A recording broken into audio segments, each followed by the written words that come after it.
A Cor que Caiu do Espaço, 1927, por H.P. Lovecraft. A oeste de Arkham, as colinas se elevam selvagens e há vales com bosques profundos que nenhum machado jamais cortou. Existem desfiladeiros estreitos e escuros onde as árvores se inclinam fantasticamente e onde pequenos riachos finos gotejam sem nunca ter pego o brilho da luz solar. Nas encostas mais suaves, existem fazendas, antigas e rochosas, com chalés atarracados cobertos de musgo, chocando eternamente sobre segredos antigos da Nova Inglaterra, a sotavento de grandes saliências. Mas estas estão todas vazias agora. As chaminés largas desmoronando e os lados de telhas abaulando perigosamente sob telhados mansarda dos baixos. As pessoas antigas foram embora. E os estrangeiros não gostam de morar lá. Franco-canadenses tentaram, italianos tentaram, e os poloneses vieram e partiram. Não é por causa de algo que pode ser visto, ou ouvido, ou manuseado, mas por causa de algo que é imaginado. O lugar não é bom para a imaginação e não traz sonhos repousantes à noite. Deve ser isso que mantém os estrangeiros longe, pois o velho Amy Pierce nunca lhes contou nada do que ele se lembra dos dias estranhos. Amy, cuja cabeça tem sido um pouco estranha por anos, é o único que ainda permanece, ou que já fala dos dias estranhos. E ele ousa fazer isto porque sua casa é tão perto dos campos abertos e das estradas percorridas ao redor de Arkham.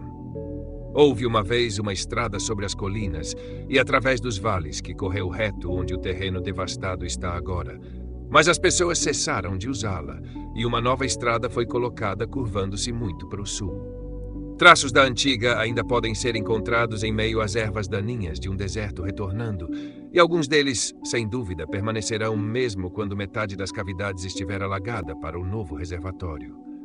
Então os bosques escuros serão cortados e o terreno devastado repousará muito abaixo de águas azuis, cuja superfície espelhará o céu e ondulará o sol. E os segredos dos dias estranhos serão um com os segredos das profundezas.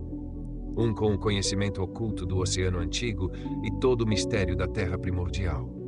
Quando eu fui para as colinas e vales, para pesquisar para o novo reservatório, eles me disseram que o lugar era maligno. Eles me disseram isto em Arkham. E porque aquilo é uma cidade muito antiga, cheia de lendas de bruxas, eu pensei que o mal devia ser algo que avós tinham sussurrado para crianças, através de séculos. O nome Terreno Devastado pareceu para mim muito estranho e teatral, e eu me perguntei como ele tinha entrado para o folclore de um povo puritano. Então eu vi aquele emaranhado escuro para o oeste de desfiladeiros e encostas por mim mesmo, e cessei de me maravilhar com qualquer coisa além de seu próprio mistério mais antigo. Era manhã quando eu o vi, mas a sombra espreitava sempre ali. As árvores cresceram muito densamente e seus troncos eram grandes demais para qualquer bosque saudável da Nova Inglaterra. Havia muito silêncio nos becos escuros entre eles, e o chão era macio demais, com o musgo úmido e esteiras de anos infinitos de decadência. Nos espaços abertos, principalmente ao longo da linha da antiga estrada, havia pequenas fazendas na encosta, às vezes com todos os edifícios de pé, às vezes com apenas um ou dois, e às vezes com apenas uma chaminé solitária ou porão se enchendo rapidamente. Ervas daninhas e sarças reinaram, e coisas selvagens furtivas farfalharam no mato rasteiro. Sobretudo estava uma névoa de inquietação e opressão, um toque do irreal e do grotesco, como se algum elemento vital de perspectiva ou claro-escuro estivesse torto. Eu não me maravilhei que os estrangeiros não ficassem, pois esta não era nenhuma região para dormir. Era muito parecido com uma paisagem de Salvator Rosa, muito parecido com alguma gravura proibida em um conto de terror. Mas mesmo tudo isto não era tão ruim quanto o terreno devastado. Eu o conheci no momento em que cheguei nele, no fundo de um vale espaçoso, pois nenhum outro nome poderia caber tal coisa, ou qualquer outra coisa caberia tal nome. Era como se o poeta tivesse cunhado a frase por ter visto esta região particular. Deve, eu pensei enquanto o via, ser o resultado de um incêndio. Mas porque nada novo tinha jamais crescido sobre aqueles 5 acres de desolação cinzenta que se espalhavam abertos para o céu como um grande ponto comido por ácido nos bosques e campos. Ele jazia em grande parte para o norte da linha da estrada antiga, mas invadia um pouco o outro lado. Eu senti uma relutância estranha sobre me aproximar, e o fiz por fim apenas porque meu negócio me levou através e passando por ele. Não havia vegetação de qualquer tipo naquela extensa extensão, mas apenas uma poeira ou cinza cinzenta fina que nenhum vento pareceu jamais soprar ao redor. As árvores perto dele estavam doentias e atrofiadas, e muitos troncos mortos estavam ou jaziam apodrecendo na borda. Enquanto eu passava apressadamente, eu vi os tijolos e pedras caídos de uma chaminé antiga e porão à minha direita, e as fauces pretas bocejantes de um poço abandonado, cujos vapores estagnados jogavam truques estranhos com as tonalidades da luz solar. Mesmo a longa e escura escalada de bosque além pareceu bem-vinda em contraste, e eu não me maravilhei mais com os sussurros assustados das pessoas de Arkham. Não tinha havido nenhuma casa ou ruína por perto. Mesmo nos velhos tempos, o lugar deve ter sido solitário e remoto. E ao crepúsculo, temendo repassar aquele ponto ominoso, eu caminhei circundando de volta para a cidade pela estrada curvada no sul. Eu vagamente desejei que algumas nuvens se reunissem, pois uma timidez estranha sobre os vazios celestiais profundos acima tinha se arrastado para minha alma. À noite eu perguntei a pessoas idosas em Arkham sobre o terreno devastado e o que era significado por aquela frase dias estranhos que tantos evasivamente murmuravam. Eu não conseguia, no entanto, obter nenhuma resposta boa. Exceto que todo o mistério era muito mais recente do que eu tinha sonhado. Não era uma questão de lendas antigas, de forma alguma, mas algo dentro da vida daqueles que falaram. Tinha acontecido nos anos 80, e uma família tinha desaparecido ou foi morta. Os oradores não seriam exatos, e porque eles todos me disseram para não prestar atenção aos contos loucos do velho Amy Pierce, eu procurei na manhã seguinte, tendo ouvido que ele morava sozinho no antigo chalé cambaleante, onde as árvores primeiro começam a ficar muito espessas. Era um lugar assustadoramente arcaico e tinha começado a exalar o odor miasmático fraco que se apega sobre casas que resistiram por tempo demais. Apenas com batidas persistentes eu conseguia acordar o homem envelhecido. E quando ele se arrastou timidamente para a porta, eu conseguia dizer que ele não estava feliz em me ver. Ele não era tão fraco quanto eu tinha esperado, mas seus olhos caíram de uma maneira curiosa e suas roupas desalinhadas e barba branca o fizeram parecer muito gasto e sombrio. Não sabendo exatamente como ele poderia melhor ser lançado em seus contos, eu fingi um assunto de negócios. Contei a ele de minha pesquisa e fiz perguntas vagas sobre o distrito. Ele era muito mais brilhante e mais instruído do que eu tinha sido levado a pensar. E antes que eu soubesse, tinha compreendido tanto do assunto quanto qualquer homem com quem eu tinha conversado em Arkham. Ele não era como outros rústicos que eu tinha conhecido nas sessões onde reservatórios seriam. Dele não havia nenhum protesto nas milhas de madeira antiga e terra agrícola para ser apagada, embora talvez tivesse havido se sua casa não tivesse ficado fora dos limites do Lago Futuro. Alívio era tudo o que ele mostrou. Alívio na condenação dos vales antigos escuros através dos quais ele tinha vagado toda a sua vida. Eles estavam melhores debaixo d'água agora, melhores debaixo d'água desde os dias estranhos. E com esta abertura, sua voz rouca afundou baixo, enquanto seu corpo se inclinou para frente e seu dedo indicador direito começou a apontar trêmulo e impressionantemente. Foi então que eu ouvi a história, e enquanto a voz errante me raspava e sussurrava, estremeci vezes e vezes, apesar do dia de verão. Frequentemente eu tinha que recordar o orador de divagações, juntar pontos científicos que ele conhecia apenas por uma memória de papagaio desaparecendo da conversa de professores, ou fazer uma ponte sobre lacunas onde seu senso de lógica e continuidade entrou em colapso. Quando ele terminou, eu não me maravilhei de que sua mente tivesse estalado um pouco, ou que as pessoas de Arkham não falassem muito do terreno devastado. Eu voltei apressadamente antes do pôr do sol para meu hotel, não querendo ter as estrelas surgindo acima de mim ao ar livre. E no dia seguinte voltei para Boston para desistir de minha posição. Eu não conseguia entrar naquele caos sombrio de floresta antiga e encosta novamente, ou enfrentar outra vez aquele terreno devastado cinzento, onde o poço negro bocejava fundo ao lado dos tijolos e pedras caídos. O reservatório logo será construído agora, e todos aqueles segredos antigos estarão seguros para sempre sob profundidades aquosas. Mas mesmo então, eu não acredito que eu gostaria de visitar aquele país à noite. Pelo menos, não quando as estrelas sinistras estão lá fora. E nada poderia me subornar a beber a nova água da cidade de Arkham. Tudo começou, o velho Ami disse, com o meteorito. Antes daquele tempo, não tinha havido nenhuma lenda selvagem de forma alguma desde os julgamentos de bruxas. E mesmo então, estes bosques ocidentais não eram temidos metade tanto quanto a pequena ilha no Miskatonic, onde o diabo realizou a corte ao lado de um altar de pedra curioso mais antigo do que os índios. Estes não eram bosques assombrados, e seu crepúsculo fantástico nunca foi terrível até os dias estranhos. Então tinha vindo aquela nuvem branca do meio-dia, aquela corrente de explosões no ar e aquele pilar de fumaça do vale longe no bosque. E a noite toda, Arkan tinha ouvido falar da grande rocha que caiu do céu e se alojou no chão ao lado do poço no lugar de Nahum Gardner. Aquela era a casa que tinha estado de pé onde o terreno devastado viria. A casa branca bem cuidada de Nahum Gardner em meio a seus jardins férteis e pomares. Nahum tinha vindo para a cidade para contar às pessoas sobre a pedra e tinha parado na casa de Amy Pierce a caminho. Amy tinha 40 anos então, e todas as coisas estranhas foram fixadas muito fortemente em sua mente. Ele e sua esposa tinham ido com os 3 professores da Universidade Miskatonic, que se apressaram para fora na manhã seguinte para ver o visitante estranho do espaço estelar desconhecido e se maravilhado porque Nahum tinha chamado-o tão grande no dia anterior.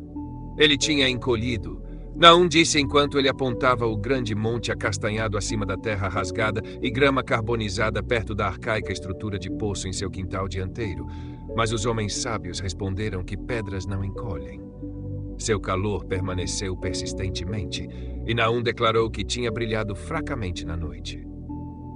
Os professores o tentaram com o martelo de um geólogo e descobriram que ele era estranhamente macio. Era, na verdade, tão macio a ponto de ser quase plástico. E eles cavaram ao invés de lascarem um espécime para levar de volta para a faculdade para teste.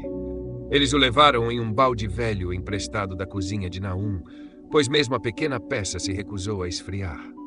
Na viagem de volta, eles pararam na casa de Amy para descansar e pareceram pensativos quando a senhora Pierce comentou que o fragmento estava ficando menor e queimando o fundo do balde.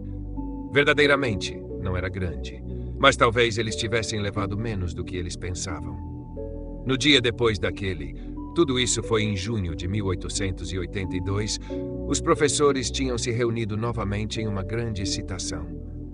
Enquanto eles passavam pela casa de Amy, eles lhe contaram que coisas estranhas o espécime tinha feito e como ele tinha desvanecido totalmente quando eles o colocaram em um becker de vidro. O becker tinha ido também, e os homens sábios falaram da afinidade da pedra estranha por silício. Ela tinha agido inacreditavelmente naquele laboratório bem ordenado, não fazendo nada de forma alguma e não mostrando gases oclusos quando aquecida sobre carvão, sendo totalmente negativa na pérola de bórax e logo provando-se absolutamente não volátil em qualquer temperatura produzível, incluindo a do maçarico oxi-hidrogênio.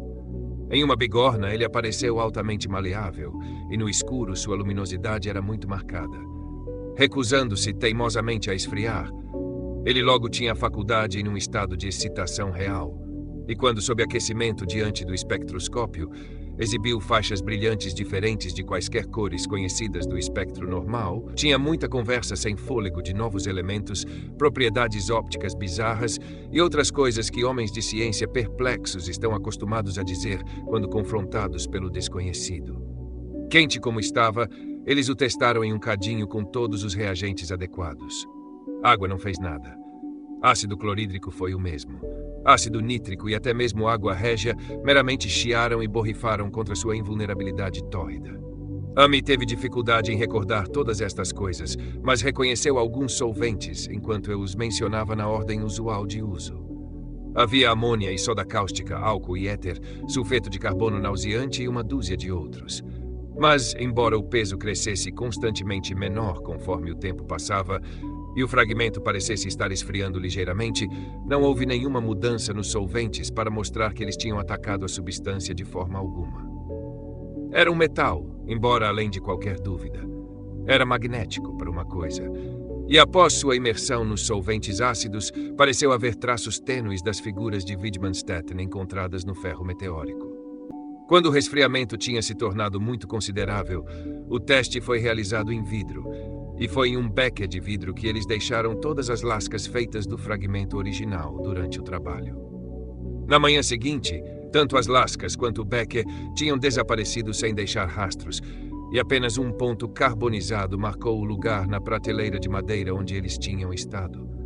Tudo isto, os professores contaram a Amy enquanto eles pausavam em sua porta, e mais uma vez ele foi com eles para ver o mensageiro pedregoso das estrelas, embora desta vez sua esposa não o tenha acompanhado. Ele agora tinha certamente encolhido, e mesmo os professores sóbrios não podiam duvidar da verdade do que eles viam. Ao redor do torrão castanho, diminuindo perto do poço, estava um espaço vago, exceto onde a terra tinha desmoronado. E enquanto ele tinha sido bons 7 pés de largura no dia anterior, ele agora era dificilmente 5. Ele ainda estava quente, e os sábios estudaram sua superfície curiosamente enquanto eles destacavam outro e maior pedaço com martelo e cinzel. Eles cavaram profundamente desta vez, e, enquanto eles removiam a massa menor, eles viram que o núcleo da coisa não era totalmente homogêneo. Eles tinham descoberto o que pareceu ser o lado de um grande glóbulo colorido embutido na substância. A cor, que se assemelhava a algumas das faixas no espectro estranho do meteoro, era quase impossível de descrever, e foi apenas por analogia que eles o chamaram de cor de forma alguma. Sua textura era brilhante, e ao tocar nele, pareceu prometer tanto fragilidade quanto vazio. Um dos professores deu um golpe inteligente nele com um martelo e ele estourou com um pequeno estouro nervoso. Nada foi emitido, e todo o traço da coisa desapareceu com a perfuração. Ele deixou para trás um espaço esférico oco de cerca de 3 polegadas de largura, e todos pensaram ser provável que outros seriam descobertos conforme a substância envolvente definhava.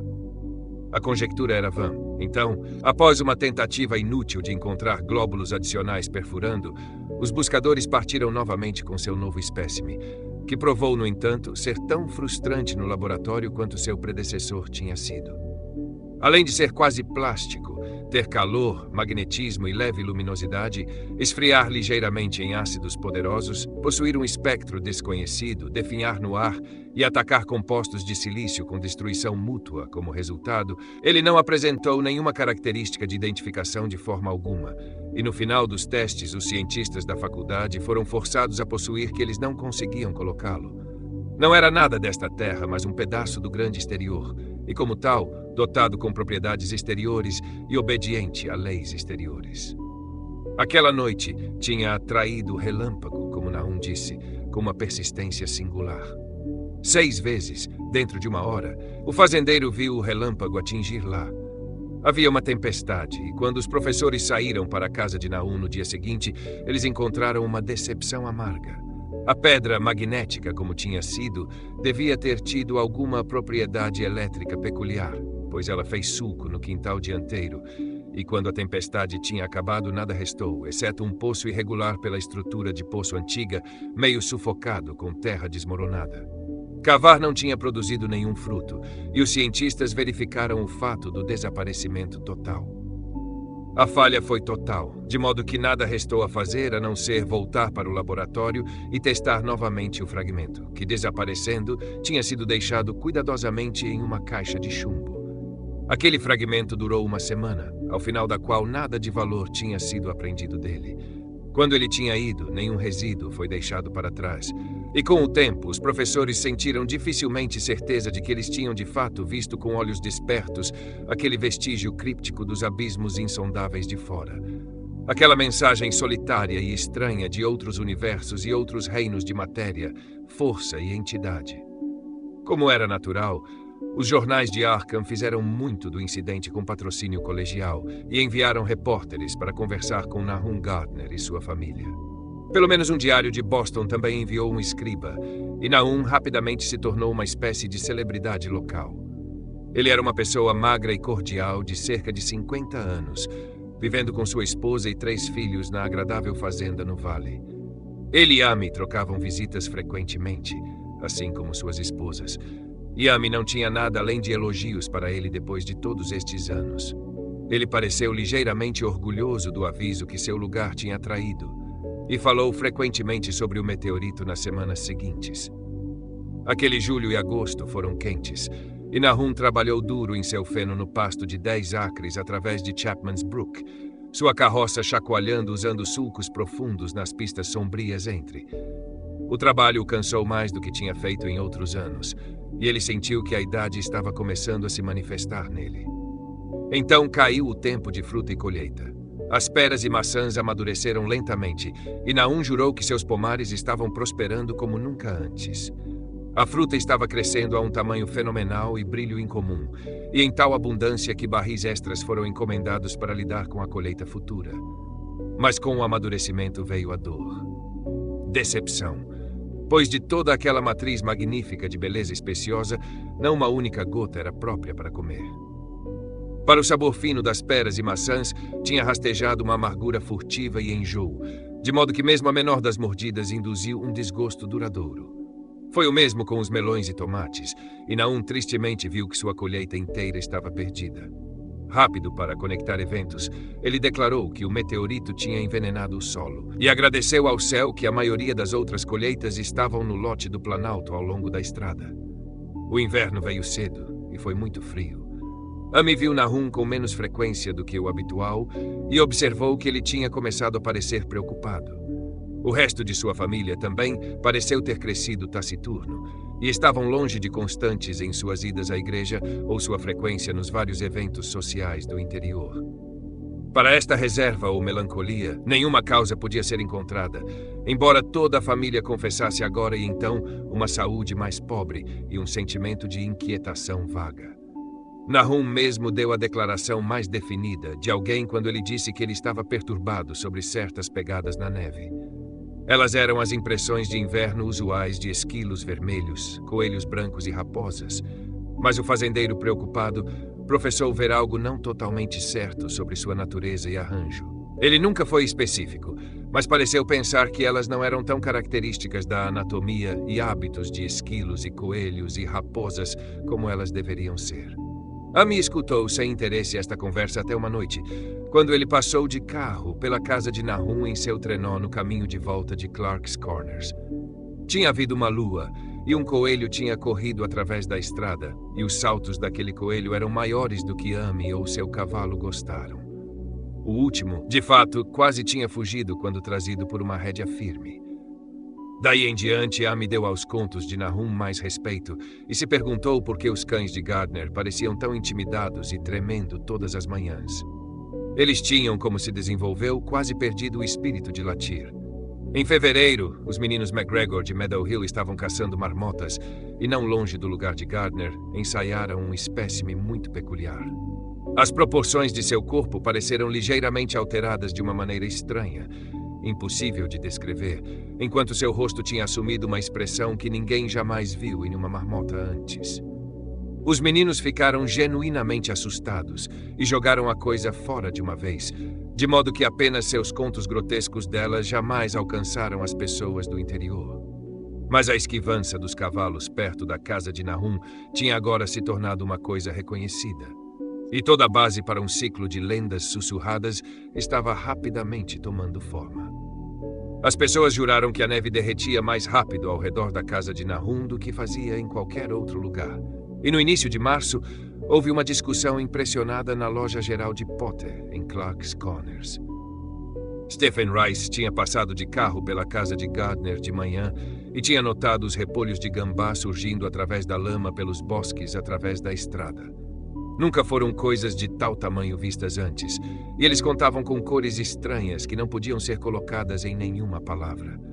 Suas formas eram monstruosas, e o cavalo tinha bufado a um odor que atingiu Stephen como totalmente sem precedentes.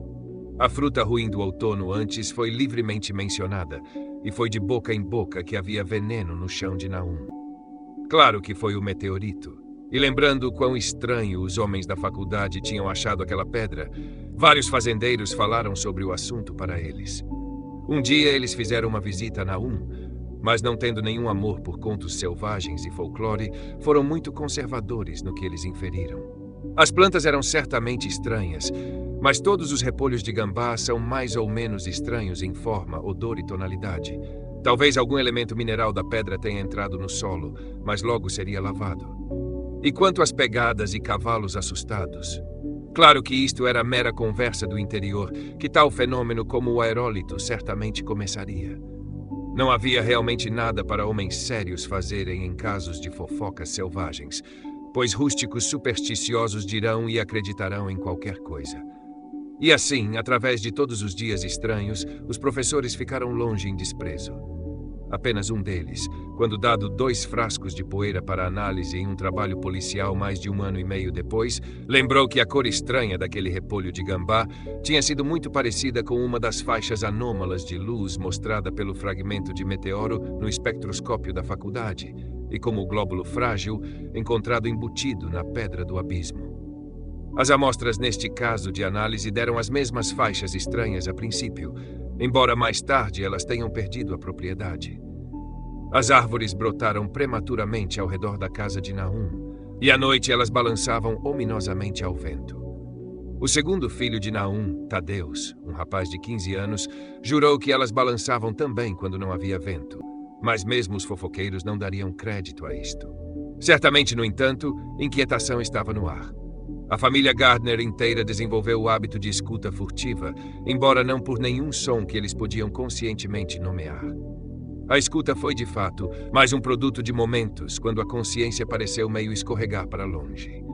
Infelizmente, tais momentos aumentaram semana a semana, até que se tornou discurso comum que algo estava errado com todo o pessoal de Nahum. Quando o sufrágio precoce surgiu, tinha outra cor estranha. Não exatamente como aquele do repolho de gambá, mas claramente relacionado e igualmente desconhecido para qualquer um que o viu.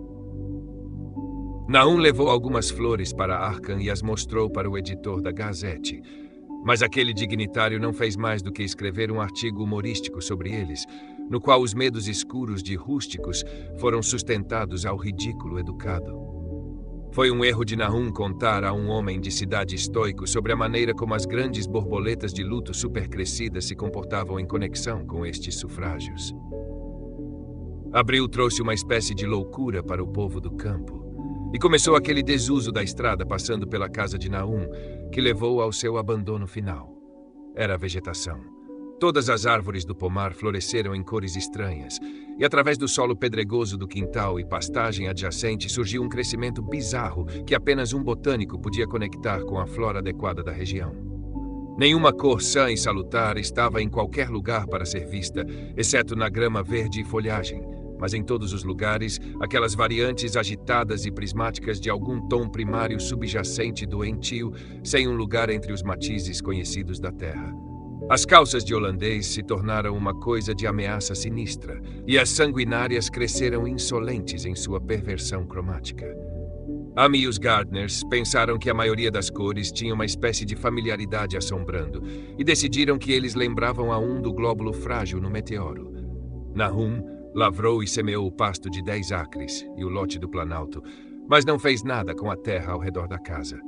Ele sabia que não adiantaria e esperou que os crescimentos estranhos do verão tirassem todo o veneno do solo. Ele estava preparado para quase qualquer coisa agora e tinha se acostumado ao senso de algo perto dele esperando para ser ouvido. A evitação de sua casa por vizinhos pesou sobre ele, é claro, mas pesou mais sobre sua esposa.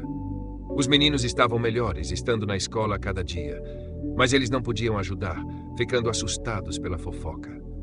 Tadeus, um jovem especialmente sensível, sofreu o mais. Em maio, os insetos vieram, e o lugar de Nahum se tornou um pesadelo de zumbido e rastejar. A maioria das criaturas não pareceu totalmente usual em seus aspectos e movimentos, e seus hábitos noturnos contradisseram toda a experiência anterior.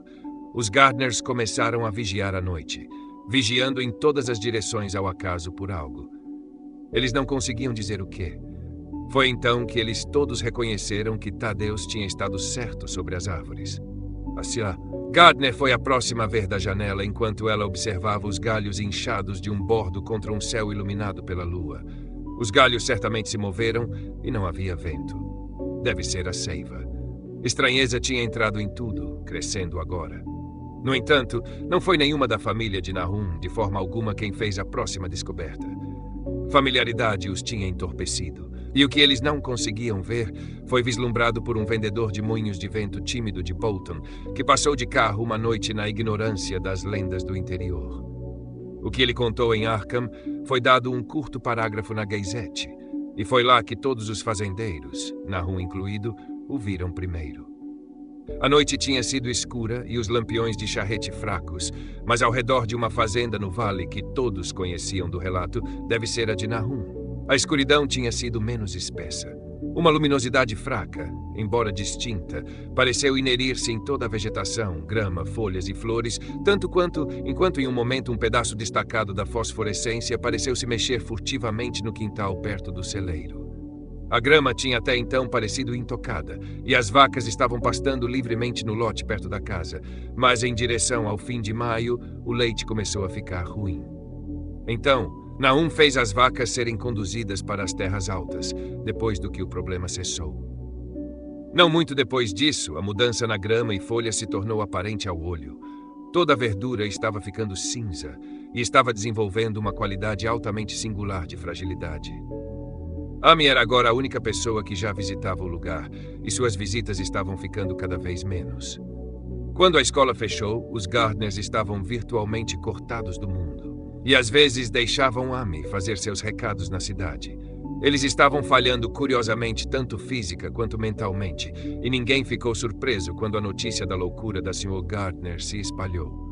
Aconteceu em junho, sobre o aniversário da queda do meteoro, e a pobre mulher gritou sobre coisas no ar que ela não conseguia descrever. Em seu delírio, não havia um único substantivo específico, mas apenas verbos e pronomes. Coisas se moveram e mudaram e vibraram. E ouvidos formigaram a impulsos que não eram totalmente sons. Algo estava sendo tirado. Ela estava sendo drenada de algo. Algo estava se prendendo nela que não deveria estar. Alguém deve fazê-lo se afastar. Nada estava nunca parado na noite. As paredes e janelas se deslocaram. Nahum não a enviou para o asilo do condado, mas a deixou vagar pela casa enquanto ela fosse inofensiva para si mesma e outros. Mesmo quando sua expressão mudou, ele não fez nada. Mas quando os meninos ficaram com medo dela e Tadeus quase desmaiou na maneira como ela fazia caretas para ele, ele decidiu mantê-la trancada no sótão. Por julho, ela tinha cessado de falar e rastejado de 4, e antes que aquele mês terminasse, Nahum teve a noção louca de que ela estava ligeiramente luminosa no escuro, como ele agora claramente via. Era o caso com a vegetação próxima. Era um pouco antes disso que os cavalos tinham se assustado. Algo os tinha despertado na noite, e seus relinchos e pontapés em seus estábulos tinham sido terríveis. Pareceu virtualmente nada para fazer para acalmá-los, e quando Nahum abriu a porta do estábulo, eles todos dispararam como veados da floresta assustados.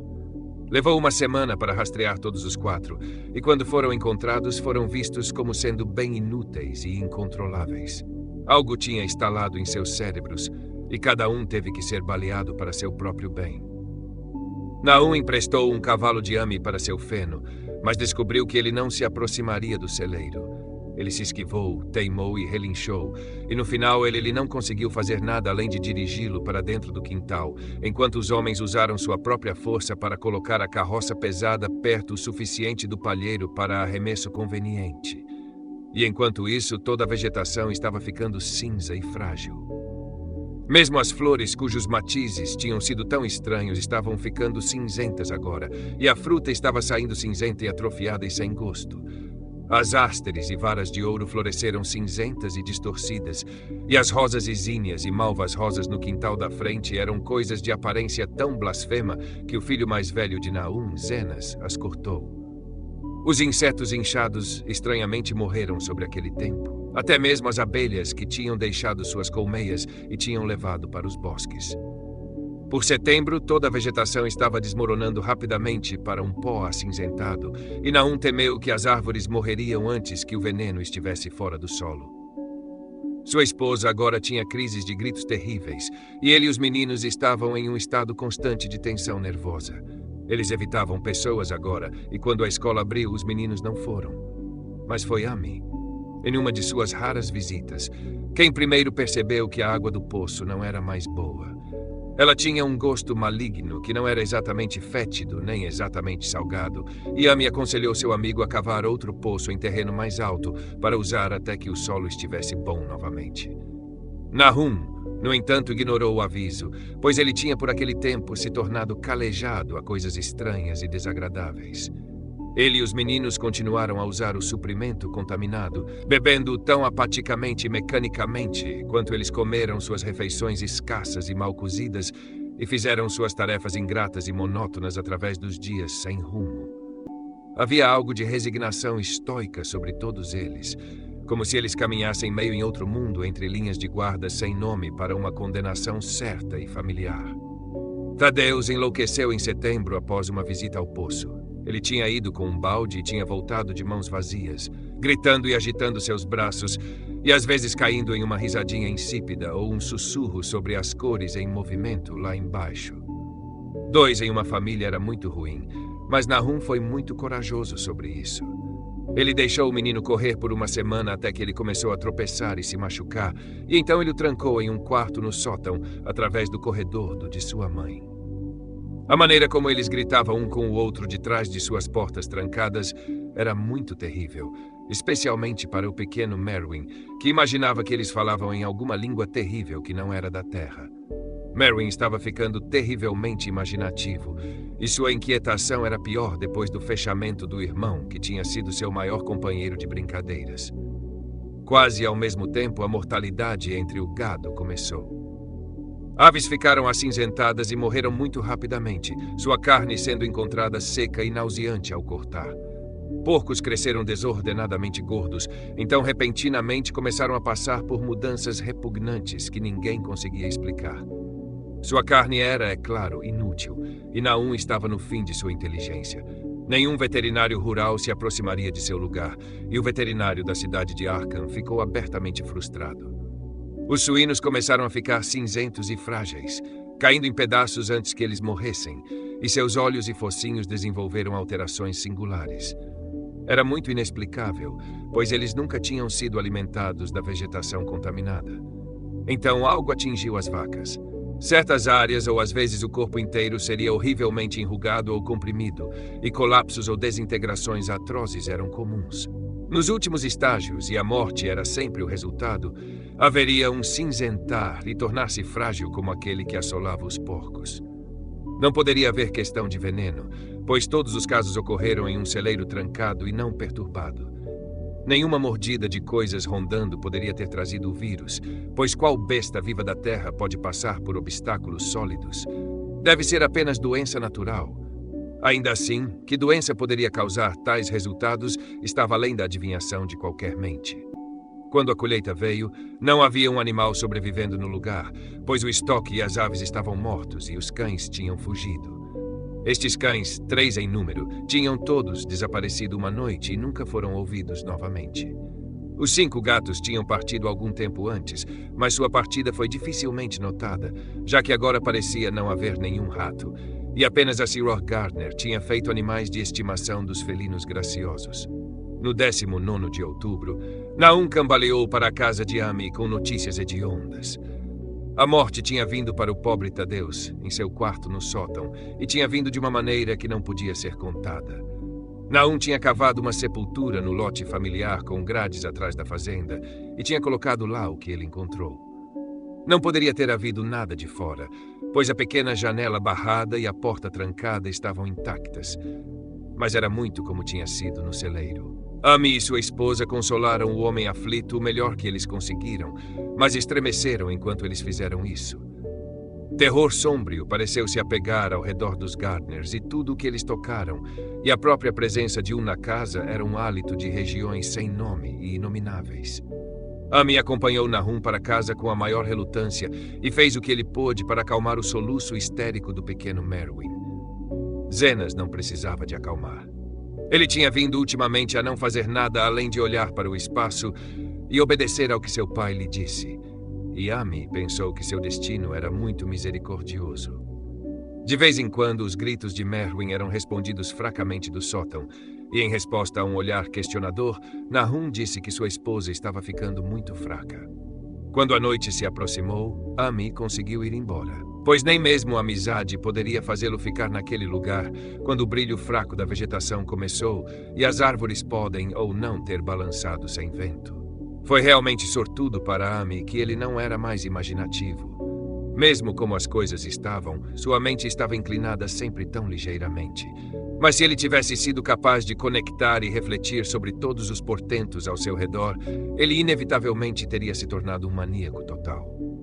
No crepúsculo, ele voltou apressadamente para casa, os gritos da mulher louca e da criança nervosa soando horrivelmente em seus ouvidos. 3 dias depois, Nahum cambaleou para a cozinha de Amy no início da manhã e, na ausência de seu anfitrião, gaguejou um conto desesperado mais uma vez, enquanto a Sr. Pierce escutava em um medo agarrando. Era o pequeno Merwin desta vez. Ele tinha ido. Ele tinha saído tarde à noite com uma lanterna e balde para água e nunca tinha voltado. Ele tinha estado indo em pedaços por dias e dificilmente sabia o que ele estava fazendo. Gritou com tudo.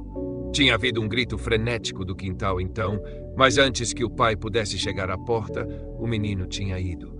Não havia nenhum brilho da lanterna que ele tinha levado e da própria criança nenhum traço. Na época, Nahum pensou que a lanterna e o balde tinham ido também, mas quando o amanhecer veio e o homem tinha caminhado pesadamente de volta de sua busca de toda a noite dos bosques e campos, ele tinha encontrado algumas coisas muito curiosas perto do poço. Havia uma massa amassada e aparentemente um tanto derretida de ferro que certamente tinha sido a lanterna, enquanto uma fiança dobrada e aros de ferro retorcidos ao lado dela, ambos meios fundidos, pareceram insinuar os remanescentes do balde. Isto era tudo. Nahum estava além de imaginar. A Cerule. Pierce estava em branco e Amy, quando ele tinha chegado em casa e ouvido o conto, não conseguia dar nenhum palpite. Merwin tinha ido e não haveria uso em contar as pessoas ao redor que evitavam todos os Gardners agora. Não havia uso também em contar as pessoas da cidade em Arkham que riram de tudo. Thad tinha ido e agora Merwin tinha ido. Algo estava rastejando e esperando para ser visto e sentido e ouvido. Nahum iria logo, e ele queria que Amy cuidasse de sua esposa e Zenas se eles sobrevivessem a ele. Deve tudo ser um julgamento de algum tipo, embora ele não conseguisse imaginar já que ele sempre tinha caminhado retamente nos caminhos do Senhor, tanto quanto ele sabia. Por mais de 2 semanas, Amy não viu nada de Nahum. E então, preocupado sobre o que poderia ter acontecido, ele superou seus medos e fez ao lugar de Gardner uma visita. Não havia nenhuma fumaça da grande chaminé, e por um momento o visitante estava apreensivo do pior. O aspecto de toda a fazenda era chocante. Grama e folhas ressequidas acinzentadas no chão, cipós caindo em destroços frágeis de paredes e em penas arcaicas, e grandes árvores nuas agarrando para cima ao céu cinzento de novembro, com uma malevolência estudada que Amy não conseguia deixar de sentir, tinha vindo de alguma mudança sutil na inclinação dos ramos. Mas Nahum estava vivo, afinal. Ele estava fraco e deitado em um sofá na cozinha de teto baixo, mas perfeitamente consciente e capaz de dar ordens simples para Zenas. O quarto estava mortalmente frio. E enquanto Amy visivelmente estremeceu, o anfitrião gritou roucamente para Zenas pôr mais lenha. Lenha, de fato, era muito necessária, já que a lareira cavernosa estava não iluminada e vazia, com uma nuvem de fuligem soprando ao redor no vento frio que desceu a chaminé. Presentemente, Nahum lhe perguntou se a lenha extra o tinha feito mais confortável, e então Amy viu o que tinha acontecido. A corda mais robusta tinha quebrado por fim, e a mente do fazendeiro infeliz era a prova contra mais tristeza. Questionando com tato, Amy não conseguia obter nenhum dado claro de forma alguma sobre o Zenas desaparecido. No poço, ele vive no poço, era tudo o que o pai nublado diria. Então relampejou através da mente do visitante um pensamento repentino da esposa louca, e ele mudou sua linha de inquérito. Nebi, por que aqui ela está? Foi a resposta surpresa do pobre Nahum, e Amy logo viu que ele mesmo devia procurar. Deixando o tagarela inofensivo no sofá, ele pegou as chaves de seu prego ao lado da porta e escalou as escadas rangendo para o sótão. Era muito apertado e nauseante lá em cima, e nenhum som conseguia ser ouvido de nenhuma direção. Das 4 portas à vista, apenas uma estava trancada, e nesta ele tentou várias chaves no anel que ele tinha pego. A terceira chave provou ser a certa, e após algum tateamento, Amy abriu a porta branca baixa. Estava bem escuro dentro, pois a janela era pequena e meio obscurecida pelas barras de madeira brutas, e Amy não conseguia ver nada de forma alguma no chão de tábuas largas. O fedor estava além de suportar, e antes de prosseguir mais, ele teve que recuar para outro quarto e retornar com seus pulmões cheios de ar respirável. Quando ele entrou, ele viu algo escuro no canto e, ao vê-lo mais claramente, ele gritou completamente. Enquanto ele gritava, ele pensou que uma nuvem momentânea eclipsou a janela e, um segundo depois, ele se sentiu escovado como por alguma corrente odiosa de vapor. Cores estranhas dançaram diante de seus olhos. E se não fosse um horror presente o entorpecendo, ele teria pensado no glóbulo no meteoro que o martelo do geólogo tinha quebrado e da vegetação mórbida que tinha brotado na primavera. Como era, ele pensou apenas na monstruosidade blasfema que o confrontou e que demasiadamente claramente tinha compartilhado o destino sem nome do jovem Thaddeus e o gado. Mas a coisa terrível sobre este horror era que ele muito lentamente e perceptivelmente se moveu enquanto continuava a desmoronar. Amy não me daria nenhum detalhe adicionado a esta cena, mas a forma no canto não reaparece em seu conto como um objeto em movimento. Existem coisas que não podem ser mencionadas, e o que é feito em humanidade comum às vezes é julgado cruelmente pela lei. Eu juntei que nenhuma coisa em movimento foi deixada naquele quarto do sótão, e que deixar qualquer coisa capaz de movimento ali teria sido um ato tão monstruoso a ponto de condenar qualquer ser responsável ao tormento eterno. Qualquer um, exceto um fazendeiro estoico, teria desmaiado ou enlouquecido, mas Amy caminhou consciente através daquela porta baixa e trancou o segredo amaldiçoado atrás dele. Haveria Nahum para lidar agora. Ele deve ser alimentado e cuidado, e removido para algum lugar onde ele pudesse ser cuidado. Começando sua descida das escadas escuras, Amy ouviu um baque embaixo dele. Ele até pensou que um grito tinha sido subitamente sufocado e recordou nervosamente o vapor úmido que tinha passado por ele naquele quarto medonho acima. Que presença seu grito e entrada tinham despertado? Detido por algum medo vago, ele ouviu sons ainda mais longe abaixo. Indubitavelmente havia uma espécie de arrastamento pesado e um ruído mais detestavelmente pegajoso como de alguma espécie demoníaca e imunda de sucção. Com um senso associativo incitado a alturas febris, ele pensou inexplicavelmente no que ele tinha visto lá em cima. Meu Deus, que mundo de sonho macabro era este para o qual ele tinha tropeçado? Ele se atreveu a mover nem para trás nem para frente, mas ficou ali tremendo na curva preta da escadaria encaixotada. Cada ninharia da cena queimou-se em seu cérebro. Os sons, o senso de expectativa de pavor, a escuridão, a inclinação dos degraus estreitos e céu misericordioso. A luminosidade tênue, mas inconfundível de toda a carpintaria à vista. Degraus, lados, ripas expostas e vigas igualmente.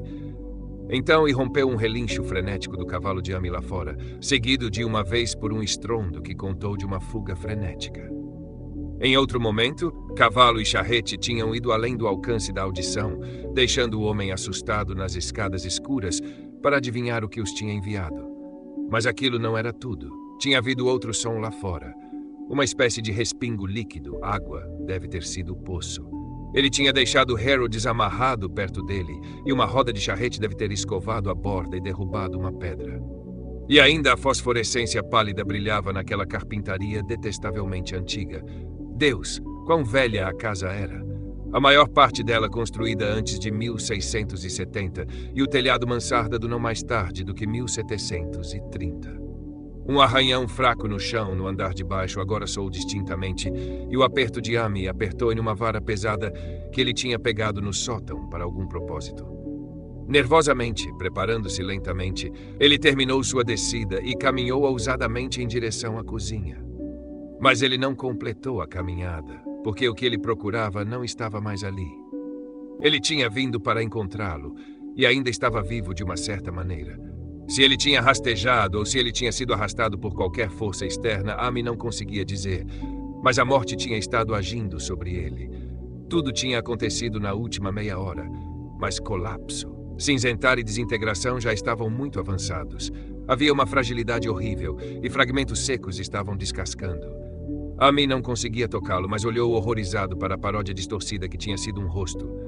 O que era Nahum? O que era? Ele sussurrou, e os lábios fendidos e salientes estavam apenas conseguindo estalar uma resposta final. Nada, nada. A queima, frio e molhado, mas queima. Viveu no poço. Eu vi, uma espécie de fumaça.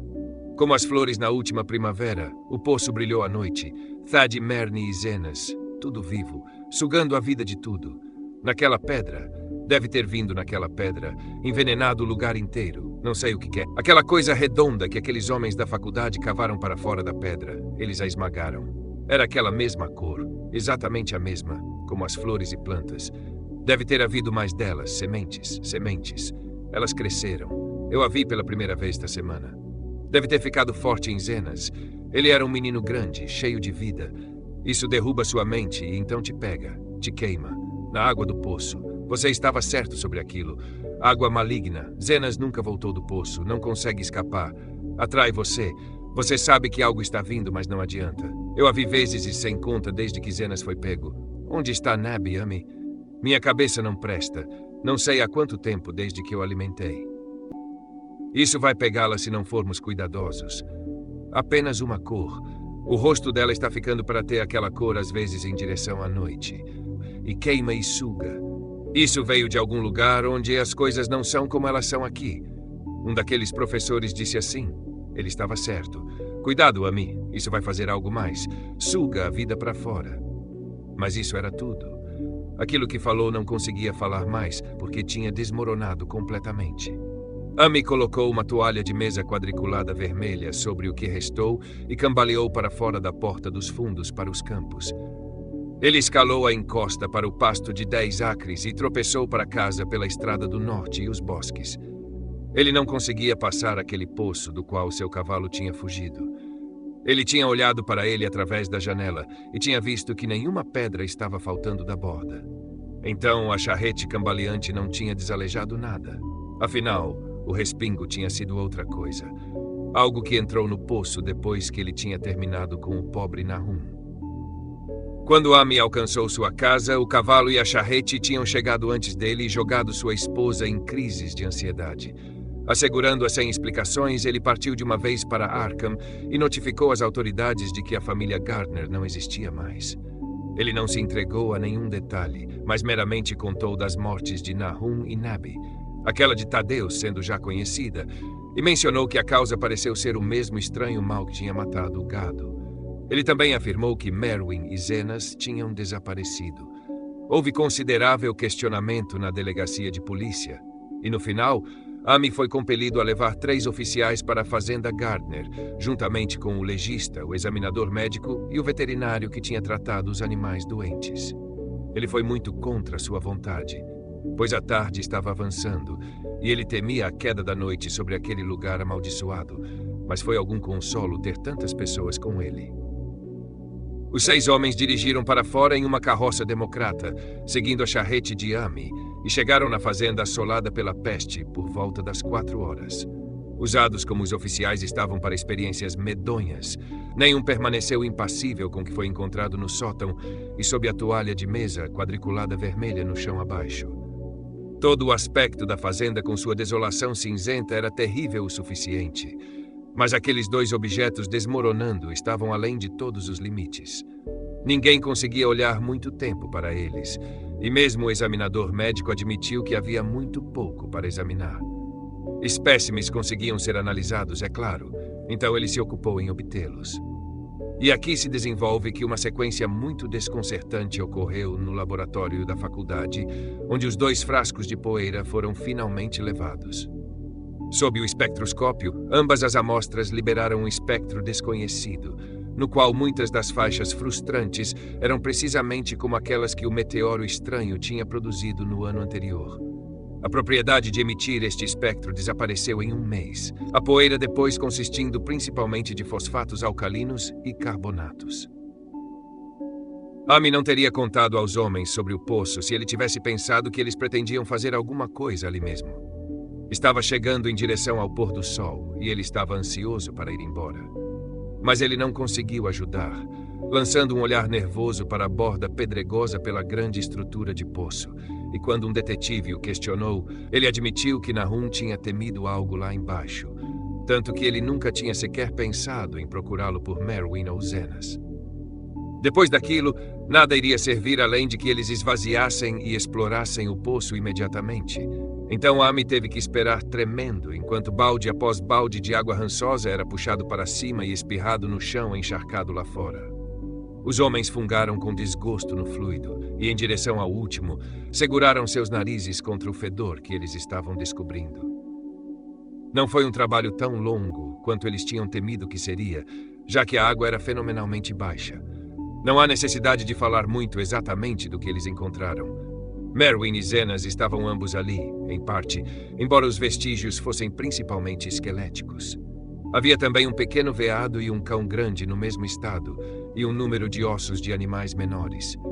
A lama e o lodo, no fundo, pareceram inexplicavelmente porosos e borbulhantes. E um homem que desceu nas mãos com um longo poste descobriu que ele conseguia afundar o eixo de madeira a qualquer profundidade na lama do chão, sem encontrar qualquer obstrução sólida. O crepúsculo tinha agora caído, e lanternas foram trazidas da casa. Então, quando foi visto que nada mais podia ser ganho do poço, todos foram para dentro e conferenciaram na sala de estar antiga, enquanto a luz intermitente de uma lua minguante espectral brilhava palidamente na desolação cinzenta lá fora. Os homens estavam francamente perplexos pelo caso inteiro e não conseguiam encontrar nenhum elemento comum convincente para conectar as condições vegetais estranhas, a doença desconhecida do gado e humanos e as mortes inexplicáveis de Merwin e Zenas no poço contaminado. Eles tinham ouvido a conversa comum do interior, é verdade, mas não conseguiam acreditar que qualquer coisa contrária à lei natural tinha ocorrido.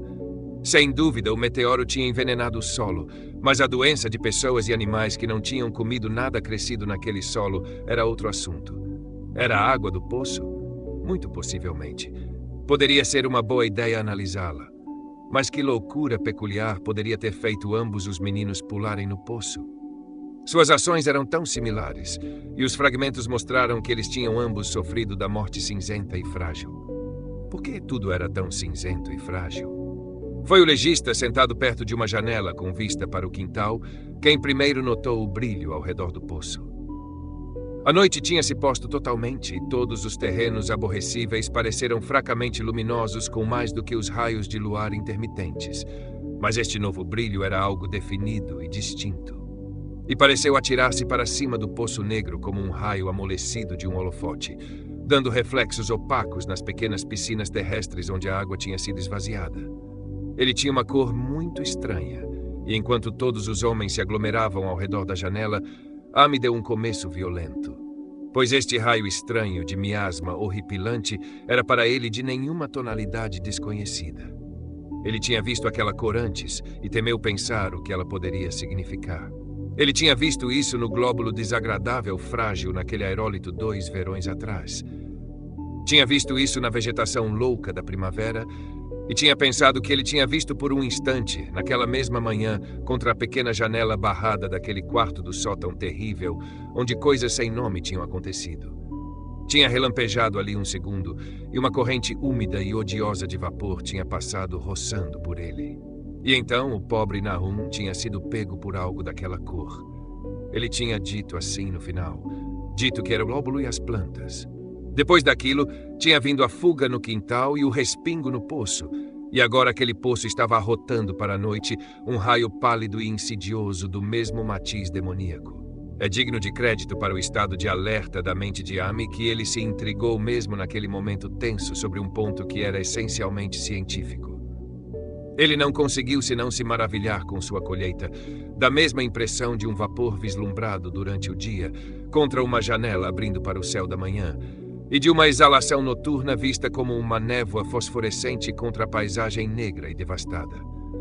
Não estava certo, estava contra a natureza, e ele pensou naquelas últimas palavras terríveis de seu amigo atingido. Isso veio de algum lugar onde as coisas não são como elas são aqui. Um daqueles professores disse assim: todos os 3 cavalos lá fora, amarrados a um par de pequenos rebentos ressequidos pela estrada, estavam agora relinchando e batendo freneticamente. O motorista da carroça começou a ir para a porta para fazer alguma coisa, mas Amy colocou uma mão trêmula em seu ombro. Não saia de lá, ele sussurrou. Eles são mais para isso do que o que nós sabemos. Nahum disse que algo vivia no poço que suga sua vida para fora. Ele disse que deve ser algo crescido de uma bola redonda, como uma que todos nós vimos na pedra do meteoro que caiu um ano atrás em junho. Suga e queima, ele disse, e é apenas uma nuvem de cor como aquela luz lá fora agora, que você dificilmente consegue ver e não consegue dizer o que é. Nahum pensou que ele se alimenta de tudo vivendo e fica mais forte o tempo todo. Ele disse que ele a viu nesta última semana. Deve ser algo de longe no céu, como os homens da faculdade no ano passado dizem que a pedra de meteoro era. A maneira como foi feita e a maneira como ela funciona não são como nenhuma maneira do mundo de Deus. É algo de além.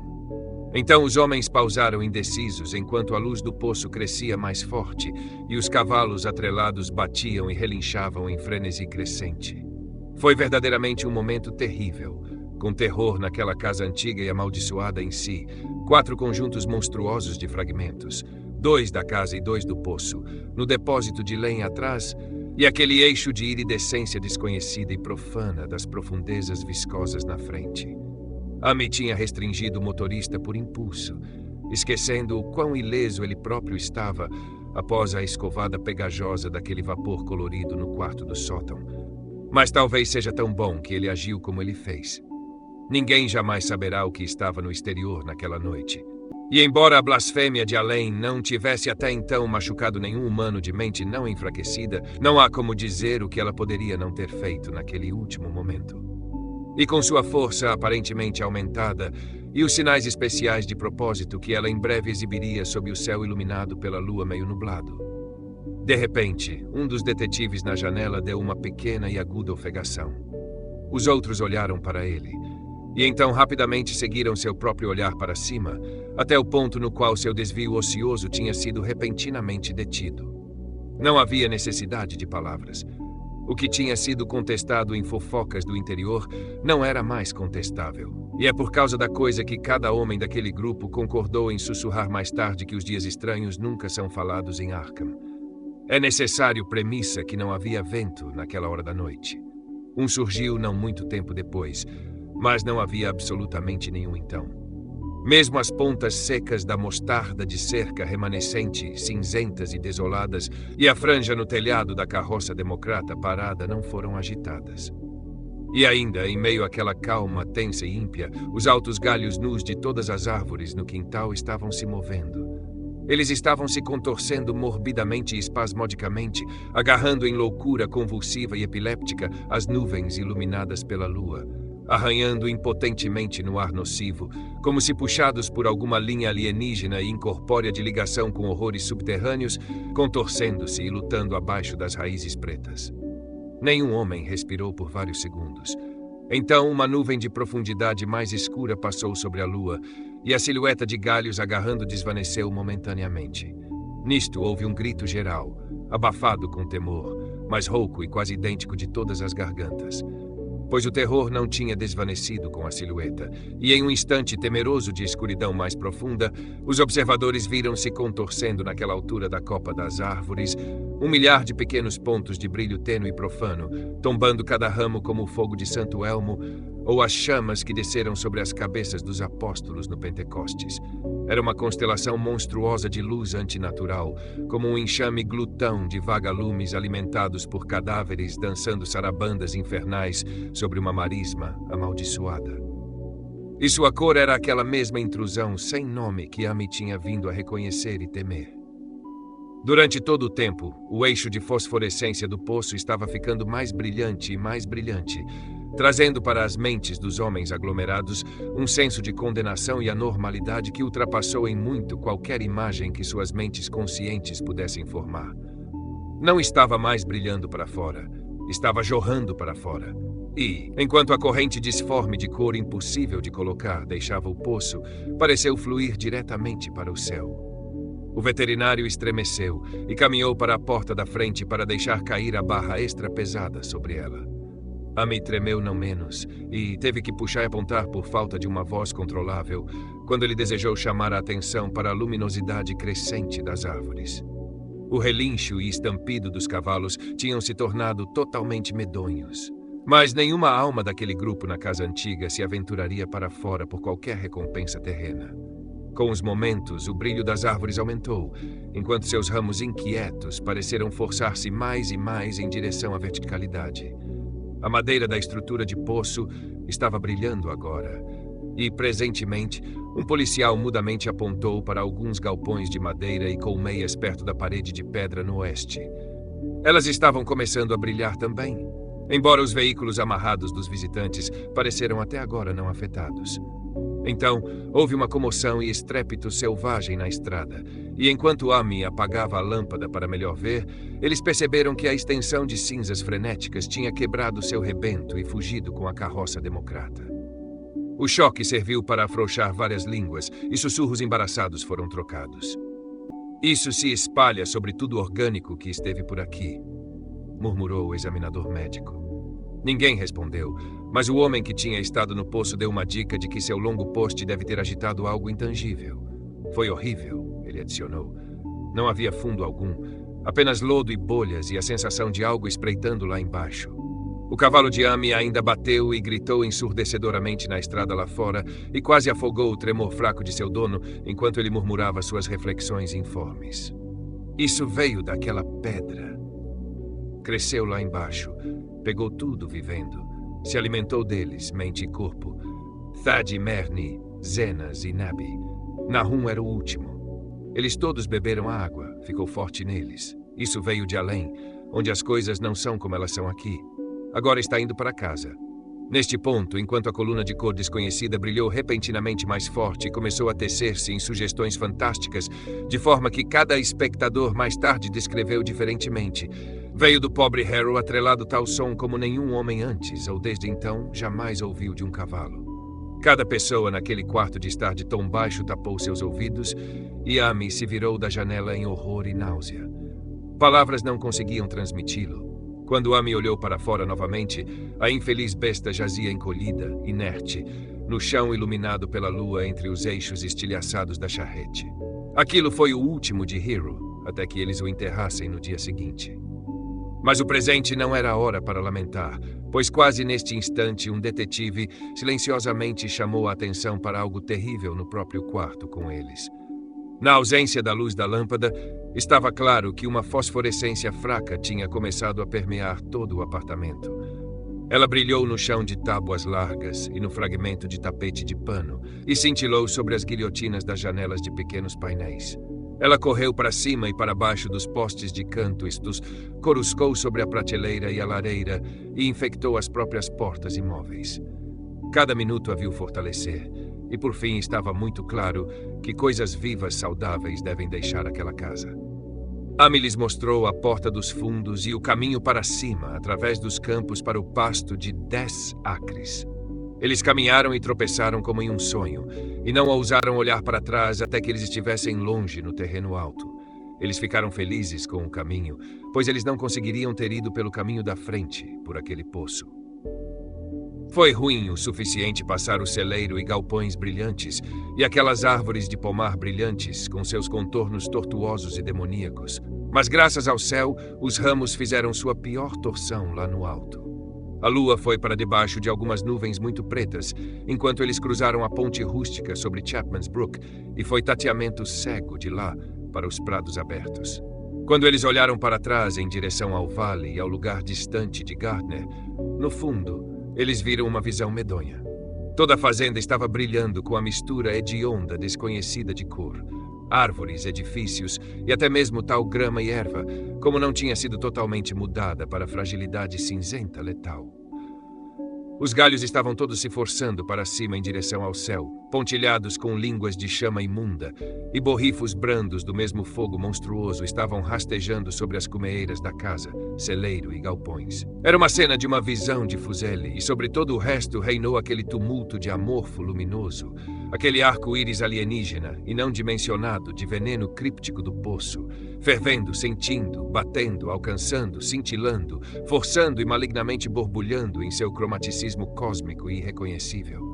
Então, sem aviso, a coisa hedionda atirou-se verticalmente para cima em direção ao céu, como um foguete ou meteoro, deixando para trás nenhum rastro e desaparecendo através de um buraco redondo e curiosamente irregular nas nuvens antes que qualquer homem pudesse ofegar ou gritar. Nenhum observador pode jamais esquecer aquela visão. E Amy olhou fixamente para as estrelas de Cygnus, Deneb cintilando acima das outras, onde a cor desconhecida tinha derretido na Via Láctea.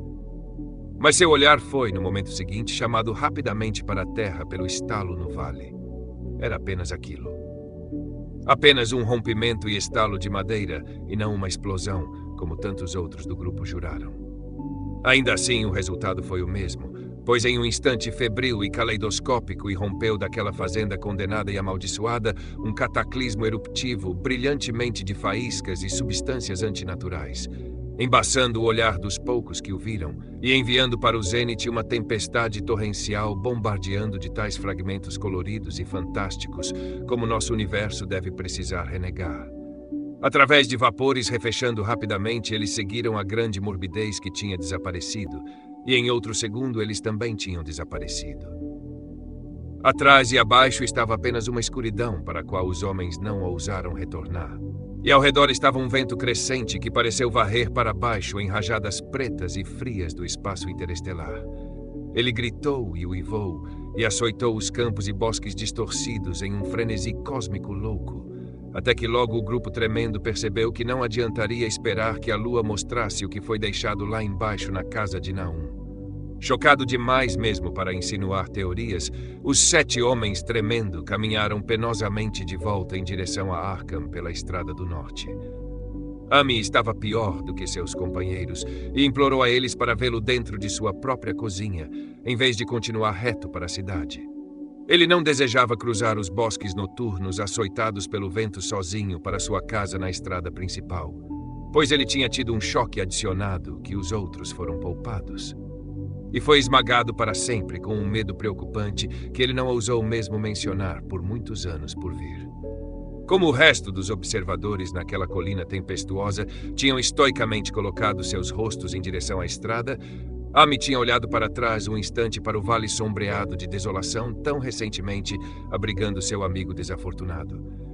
E daquele lugar aflito e distante, ele tinha visto algo se levantar fracamente, apenas para afundar para baixo novamente sobre o lugar do qual o grande horror disforme tinha atirado para o céu.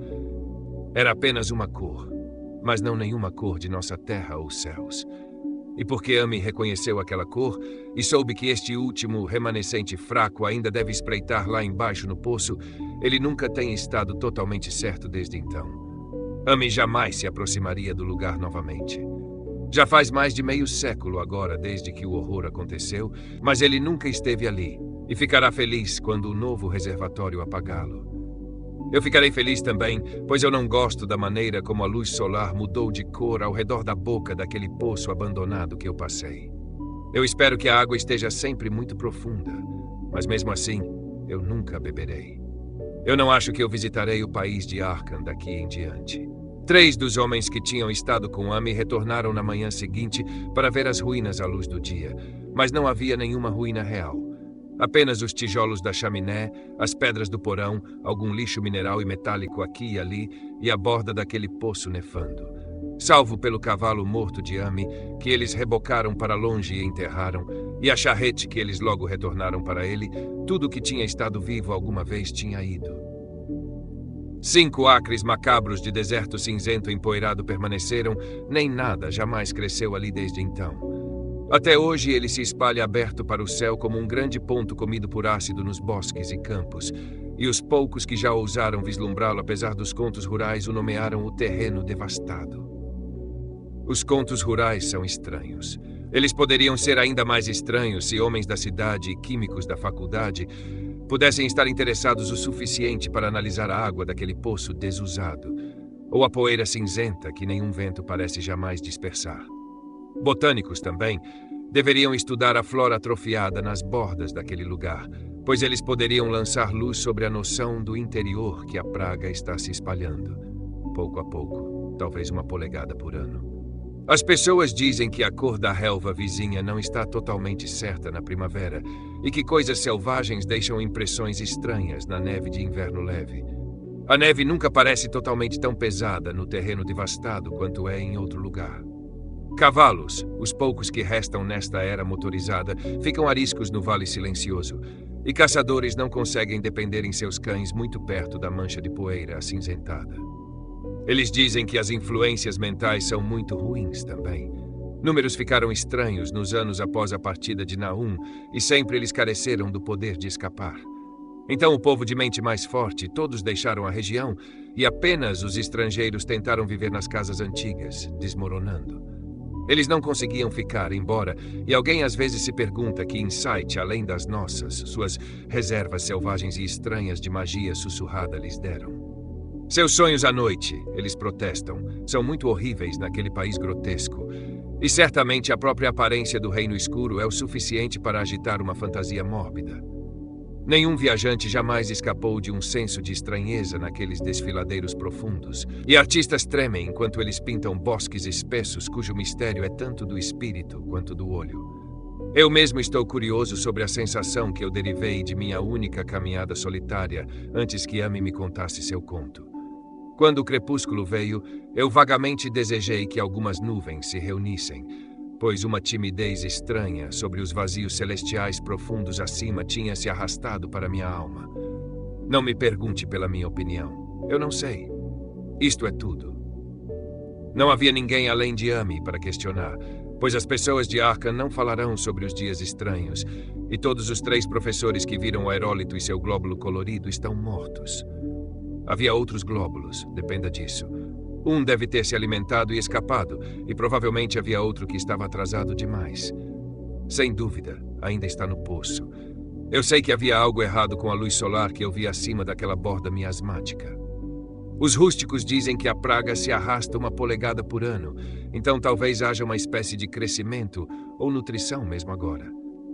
Mas seja qual for o filhote demoníaco ali, ele deve estar amarrado a algo, ou então ele se espalharia rapidamente. Está preso às raízes daquelas árvores que agarram o ar. Um dos contos atuais de Arkham é sobre carvalhos gordos que brilham e se movem como eles não deveriam fazer à noite. O que é? Apenas Deus sabe. Em termos de matéria, eu suponho que a coisa que Amy descreveu seria chamada de um gás, mas este gás obedeceu a leis que não são de nosso cosmos. Esta não era nenhum fruto de tais mundos e sóis como brilham nos telescópios e placas fotográficas de nossos observatórios. Esta não era nenhuma respiração dos céus cujos movimentos e dimensões nossos astrônomos medem ou consideram grande demais para medir. Era apenas uma cor fora do espaço. Um mensageiro medonho de reinos disformes de infinitude, além de toda a natureza como nós a conhecemos. De reinos cuja mera existência atordoa o cérebro e nos entorpece com os abismos extracósmicos pretos que ela joga abertos diante de nossos olhos frenéticos. Eu duvido muito se Amy conscientemente mentiu para mim, e eu não acho que seu conto foi toda uma aberração de loucura como as pessoas da cidade tinham previsto. Algo terrível veio para as colinas e vales naquele meteoro, e algo terrível, embora eu não saiba em que proporção, ainda permanece. Eu ficarei feliz em ver a água vir. Enquanto isso, eu espero que nada aconteça com Amy. Ele viu tanto da coisa e sua influência foi tão insidiosa. Por que ele nunca foi capaz de se mudar para longe? Quão claramente ele recordou aquelas palavras moribundas de Nahum. Não consegue escapar. Atrai você. Você sabe que algo está vindo, mas não adianta. Amy é um velho tão bom. Quando a gangue do reservatório começar a trabalhar, eu devo escrever para o engenheiro-chefe para manter um olhar atento sobre ele. Eu odiaria pensar nele como a monstruosidade cinzenta, torcida e frágil que persiste cada vez mais em perturbar meu sono.